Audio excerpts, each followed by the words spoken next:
안녕하십니까? 삶의 지혜와 깊이를 탐구하는 시간입니다.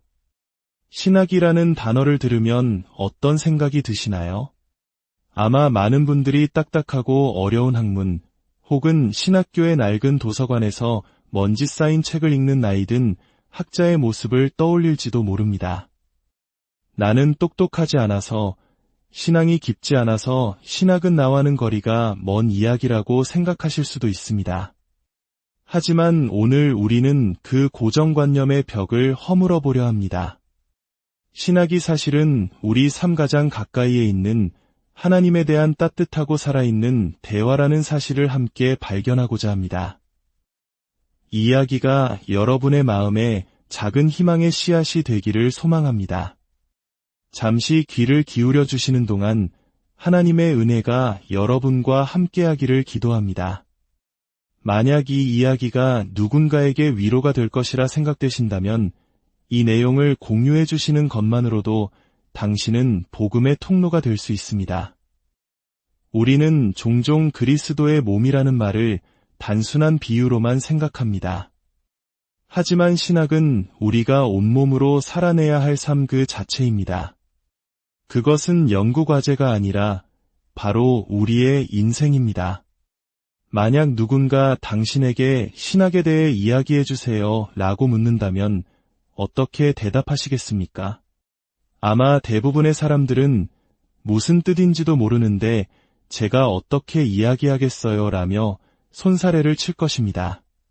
하지만 신학이라는 단어의 어원을 살펴보면 그 본질은 생각보다 훨씬 더 따뜻하고 가깝습니다. 신학, 즉 시알러지는 두 개의 그리스어 단어에서 유래했습니다. 하나님을 의미하는 테오스와 지금 우리가 나누고 있는 이 대화를 의미하는 로고스입니다. 그렇습니다. 신학의 핵심은 바로 하나님에 대한 대화입니다. 이런 의미에서 본다면 우리 모두는 어떤 의미에서 신학자입니다. 아직 예수님과 인격적인 관계를 맺지 않은 사람들조차도 우리보다 더 위대한 존재가 있을까? 예수님은 정말 존재하는 분일까? 와 같은 생각과 대화를 마음속으로 나누기 때문입니다. 과연 하나님이 존재할까? 그분이 나 같은 사람도 사랑하실까? 나는 하나님 앞에 설 만큼 선한 사람일까? 이 모든 질문이 바로 신학의 시작입니다. 물론 삼위일체나 예수님의 신성과 인성의 결합 같은 놀랍고 깊이 있는 주제들도 신학의 범주에 속합니다. 조금은 어렵게 들릴 수 있는 개념들이죠. 솔직히 고백하자면 저 역시 처음 신학을 공부하기 시작한 동기는 순수하지 않았습니다. 저는 제 삶의 연약함과 과거의 실수들이 드러나는 것이 두려웠습니다. 사람들이 제 삶의 본 모습을 들여다보면 저 사람은 성경을 가르칠 자격이 없어라고 손가락질할까 봐 겁이 났습니다. 그래서 신학교에 가서 어려운 신학 용어들을 외우고 그것으로 저의 불안함과 부족함을 가리려는 방패막으로 삼으려 했습니다. 하지만 하나님의 놀라운 은혜 안에서 성경이라는 위대한 사랑 이야기를 깊이 파고들수록 저는 깨닫게 되었습니다. 하나님은 정말로 제가 상상했던 것 이상으로 선하신 분이라는 것을요. 그분은 제 모든 것을 알고 계셨습니다. 하나님께서는 인간의 타락과 함께 찾아올 지독한 외로움을 이미 알고 계셨습니다. 그래서 하나님은 스스로 완전한 공동체인 삼위일체로 존재하기를 선택하셨습니다. 우리가 그 모습을 보고 공동체의 의미를 배우고 관계 속에서 위로받을 수 있도록 말입니다. 이것이 바로 우리가 그토록 관계를 갈망하고 외로움을 느끼는 이유에 대한 하나님의 응답이었습니다. 제가 가장 좋아하는 신학적 개념은 신성과 인성의 결합, 즉 예수님께서 완전한 하나님이시면서 동시에 완전한 인간이시라는 신비입니다. 이 개념이 왜 그토록 특별한지 제 이야기를 하나 들려드리고 싶습니다.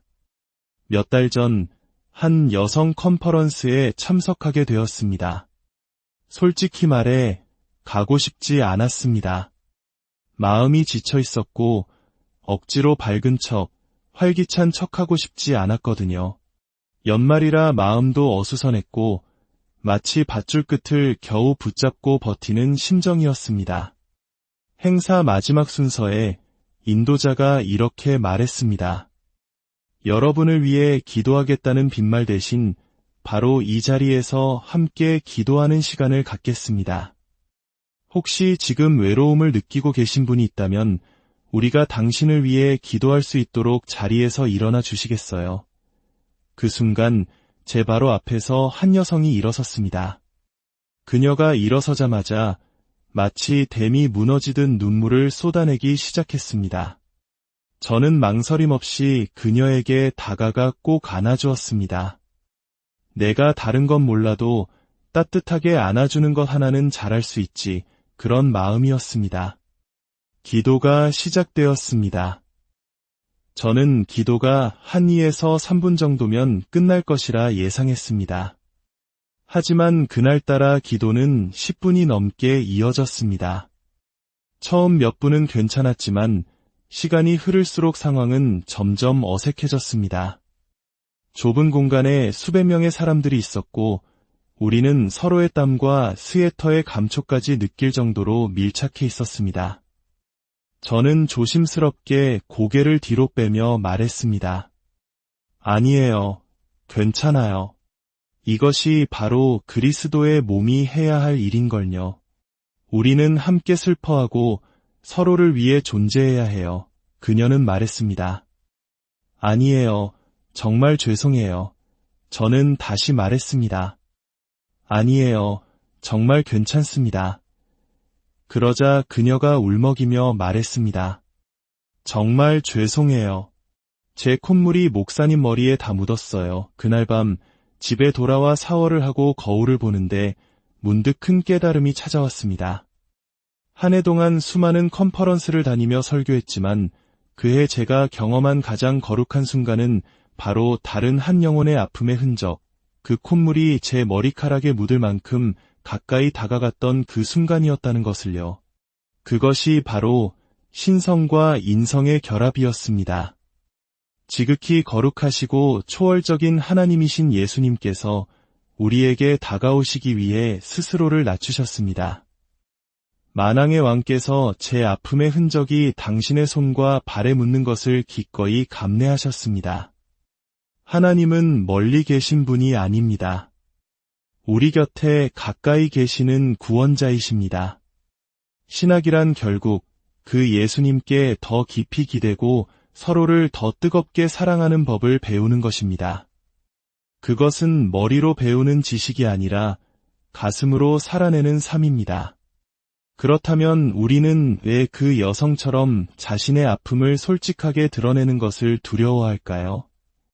왜 나는 지금 외로워요, 슬퍼요, 하나님께 실망했어요 라고 말하기를 주저할까요? 여러 이유가 있겠지만 가장 큰 이유는 아마도 하나님의 평판에 흠집을 낼까 봐 두려워하기 때문일 것입니다. 예수님을 믿으면 매일매일이 행복하고 모든 일이 잘 풀려야 하는 것 아닌가 하는 잘못된 생각 때문입니다. 우리는 성경에 기쁘고 희망찬 구절들만 떼어내어 기억하지만 성경에서 가장 많이 나오는 질문 중 하나가 주님, 언제까지입니까? 라는 사실은 있곤 합니다. 시편의 대부분은 고통 속에서의 탄식과 부르짖음으로 가득 차 있습니다. 하나님은 선하시고 모든 것을 다스리시지만 그럼에도 불구하고 우리 삶은 힘들 수 있습니다. 이 사실을 인정하지 않을 때 세상 사람들은 기독교를 공허한 외침이나 과장된 믿음으로 여기게 됩니다. 우리가 깨어진 모습 그대로를 인정하고 나아갈 때 그것은 위선적인 온전함보다 훨씬 더 강력한 다리가 되어 다른 사람들에게 다가갈 수 있습니다. 저명한 신학자 A. 토저는 이렇게 말했습니다. 수많은 기독교인들에게 하나님은 비기독교인들에게보다 더 실제적이지 않다.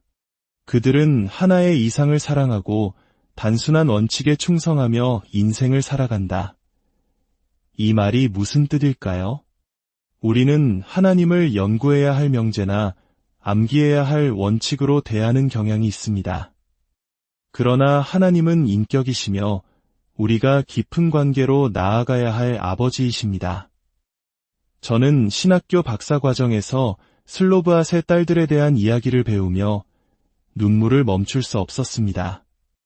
여성이 투표권을 갖기 3500년 전에 하나님께서 딸들을 아들들과 똑같이 사랑하셨기에 상속법을 바꾸셨다는 그 이야기는 제 마음 깊은 곳을 울렸습니다.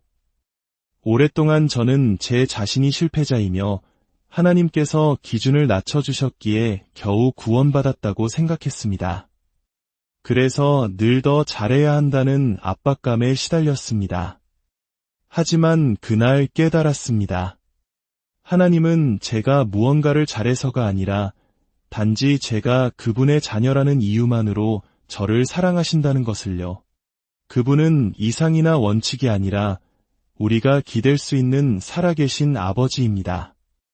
외로운 날에 아빠, 저를 좀 안아주세요. 제 삶의 무게가 너무 버거워요. 라고 부르짖을 수 있는 분입니다. 만약 신학이 우리를 예수님께 더 가까이 이끌고 서로를 더 사랑하게 만들지 못한다면 그것은 공허한 소음에 불과합니다. 예수님을 닮은 삶은 어떤 모습일까요?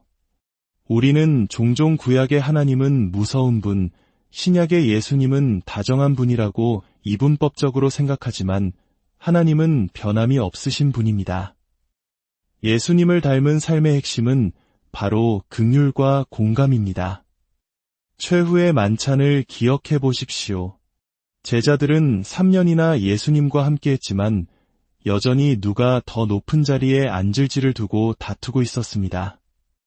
그들은 예수님을 자신들의 삶을 편하게 해줄 지상의 왕으로만 생각했습니다. 하지만 예수님은 그들을 꾸짖는 대신 겉옷을 벗고 무릎을 꿇어 그들의 더러운 발을 씻기셨습니다. 당시 발을 씻기는 일은 가장 낮은 종의 몫이었습니다. 만왕의 왕께서 가장 낮은 모습으로 섬김의 본을 보이신 것입니다. 그리고 자신을 배반할 유다에게 마지막으로 성찬을 건네셨습니다. 우리 그리스도인들의 삶은 내가 옳아야 한다는 강박에 사로잡힐 때가 많습니다. 하지만 예수님을 닮은 삶은 옳고 그름을 따지기보다 긍휼과 공감을 흘려보내는 삶입니다. 복음서에서 예수님은 병든 자들을 고쳐주실 때마다 그저 기적을 행하신 것이 아니라 내가 원하노니 라고 말씀하시며 그들을 끌어안으셨습니다. 우리의 신앙은 나의 것이기보다 우리의 것이어야 합니다. 신약 성경에서 하나님께서 우리에게 무언가를 하라고 명령하시는 명령법의 98%는 공동체라는 맥락 안에서 주어졌습니다. 서로 사랑하라, 서로의 짐을 지라처럼 말입니다. 신앙생활은 결코 혼자 할 수 있는 것이 아닙니다. 물론 구원은 하나님과 나 사이의 개인적인 결단이지만 그 이후의 모든 과정은 함께 하나님을 향해 나아가는 여정입니다. 다른 사람들이 우리가 하나님을 사랑한다는 사실을 알 수 있는 유일한 방법은 우리가 서로를 어떻게 사랑하는지를 보는 것입니다. 어쩌면 이는 우리 한국 사람들에게 익숙한 정이라는 개념과도 맞닿아 있습니다. 우리는 함께 밥을 먹고 함께 울고 웃으며 정을 나눕니다. 하나님의 교회도 바로 그래야 합니다. 단순히 일주일에 한 번 큰 건물에 모여 예배를 드리고 흩어지는 것이 교회의 본질이 아닙니다. 성경에서 교회를 의미하는 에클레시아라는 단어는 단 한 번도 건물을 지칭한 적이 없습니다.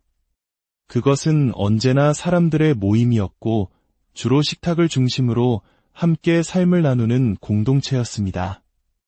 만약 당신의 신앙생활이 일요일 아침 90분짜리 예배로 제한된다면 그것은 마치 월요일의 과자 한 조각을 먹고 목요일까지 버티려는 것과 같습니다. 우리에게는 더 깊은 영적 양식과 교제가 필요합니다. 때로는 함께 배를 잡고 웃는 것이, 함께 서로의 무거운 짐을 들어주며 기도하는 것이 가장 위대한 영적 훈련이 될 수 있습니다. 한 멘토 교수님께서 이런 질문을 던지셨습니다. 만약 당신의 교회가 내일 문을 닫는다면 길 건너편에 사는 이웃들이 슬퍼할까요? 아니면 그 사실조차 모를까요? 사도행전의 초대교회는 그들의 사랑과 나눔으로 인해 주변 공동체로부터 칭송을 받았고 그 모습을 통해 사람들이 예수님께로 나아왔습니다. 그것이 바로 우리가 회복해야 할 교회의 모습입니다. 오늘날 많은 젊은이들이 교회를 떠나거나 신앙에 대해 질문을 던질 때 우리는 그들을 비판하기보다 그들의 질문에 귀를 기울여야 합니다. 그들은 교회를 무너뜨리려는 것이 아니라 지금의 이 모습이 정말 예수님을 닮은 모습인가요? 라고 묻고 있는 것입니다. 어쩌면 그들의 정직한 질문이 이 시대의 새로운 종교개혁, 새로운 부흥의 시작일지도 모릅니다.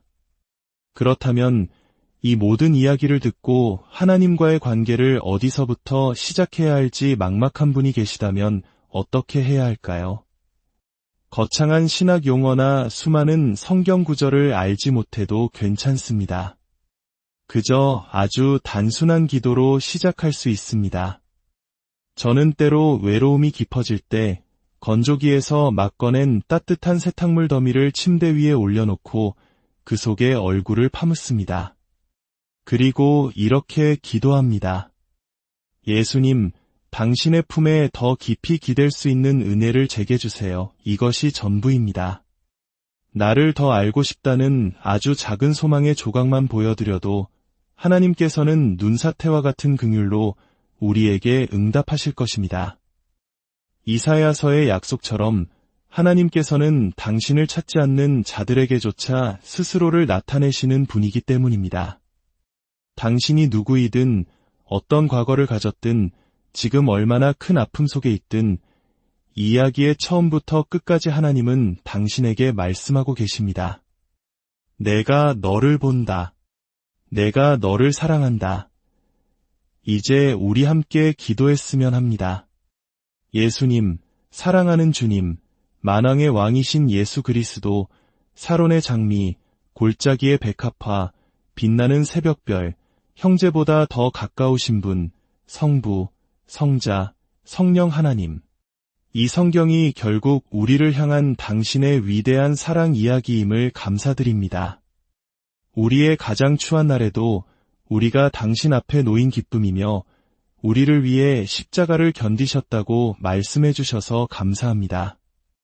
아버지, 당신처럼 위대하신 하나님께서 우리 같은 사람들을 사랑하신다는 사실을 믿기가 때로 너무나 어렵습니다.